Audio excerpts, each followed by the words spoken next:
Dun, dun, dun, dun, dun, dun. Good morning, good evening, and good night to everyone out there on the internet. Whether you're listening to me on the podcast or on YouTube, it's time once again for Lancing with Myself, the 5-minute YouTube show or podcast where I talk about being a freelance game designer and creative, especially when you're low on spoons and low on cash. I'm Steve D, your host as always, and this week I want to talk about speed bumps and downhills. Basically, there are things that are hard and there are things that are easy. One of the greatest design tips I ever got was from Robin D. Laws, the amazing RPG designer and writer, who said that his basic philosophy of life is try to do as much as possible the things you like and as little as possible the things you dislike. And that's really good advice. So much of life we're told, to do things because of other reasons, but really it comes down to that. It's really true for design as well. Originally when I was designing relics, I wanted to make it a much more complicated system. I went, no, I don't want to do that. And more when I look at RPGs, there's things that I just don't want to write. So it's really important to me, especially since the money is so low and the reward is so low, to just do things that I want to do. And that's part of game design as well. I enjoy testing simpler social party games more than I enjoy testing complex games. I enjoy, playing around with people's expectations and mindsets more than I do crunching out, crunchy rules and making sure they're balanced. But there are things that you have to do if you want to get games out, and there are things that you don't want to do, And I know these barriers are there, and if I can plan around them, I can hopefully get better. For example, I've just finished writing out a massive spreadsheet of some card ideas. A lot of them are very general, they're very simple. The math is probably not perfect, so I know it's not going to work. So now I'm at the point where I've definitely got a framework for a game. I'm pretty sure the basic concept works. The next step is a really hard one. I have to make the prototypes. Now, some people are great at that. They love using design. I hate designing. It drives me crazy. It takes forever. It's all about little things about precision, which is really annoying for me. So... and I judge the final outcome because I lack skills, so it looks really ugly. So I have a lot of games that I often get up to this stage where right, that's the ideas. Going to stop there because the next bit's a speed bump, and that takes a lot of work. I have to set it up, I have to get the materials, I have to carve out some time. I'd rather just sit down and type. That's easy. So there is the prototyping stage.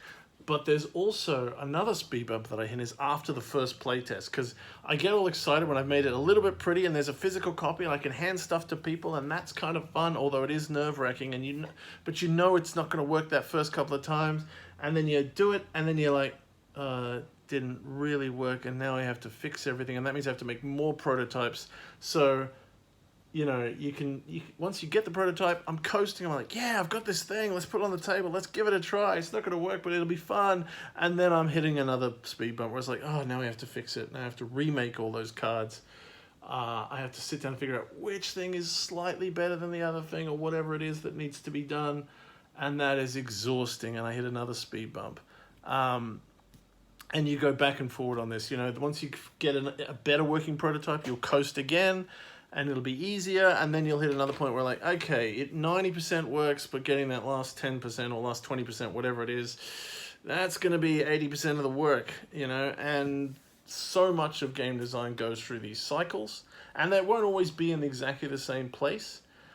Game design is always a cycle of test, iterate, improve, and over this cycle, over and over again, and you're going to get stuck many times in that process. You're going to get to points where I can't see any way forward, or I'm frustrated, or I'm bored, or it's just a grind.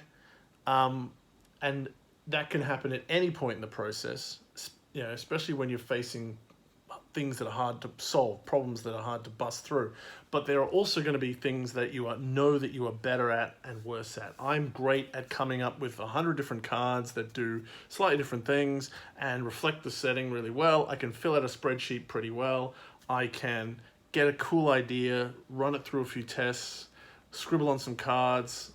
I can do that. I can fill out a screenshot, fill out a spreadsheet, but I'm not great at doing a big chunky prototype the first time. That's something where my anxiety and my judgment kicks in, and it's a speed bump. So I have to be aware of that. I have to figure out my strategies to get over that speed bump, encouraging myself, allowing myself to fail, knowing that it's important, knowing that it's a usual barrier for me. It's not something that I've failed. It's just like all about knowing how you work. As I've said over and over again, you are the expert in you. You're going to have to figure out what your speed bumps are and what your downhill coastings are. You know, you're going to have to feel about what's really fun and what's hard work. And you've got to figure out how to make sure that when you hit those hard work pings, that you've got things in play to keep you over them. And just be aware that they're going to suck, that you're going to go, oh, okay, this is an uphill bit. I had the nice bit downhill. Now going uphill bit, I'm not going to judge myself. I'm not going to push myself too hard, but I am going to make sure I get over it. I'm going to maybe reward myself with some future cake, like we talked about a few weeks ago, once I get through it, or maybe even halfway. Being aware of what your speed bumps are and what your coasting downhills are will help you plan your work better and just get a better understanding of how you work and a rhythm to that. And the more you understand how you work, the more you can tune to do it better, to suit yourself, and to get better output with the least amount of stress. And that means more games. So don't give up when you hit a speed bump. Figure out why it's a speed bump. Apply strategies to get over it, and be ready next time and next time and next time when you hit those speed bumps, and you'll make better games. That's all for this week. Until next time, see you on the flip side, and don't forget to play games, be good, pat dogs, and have fun.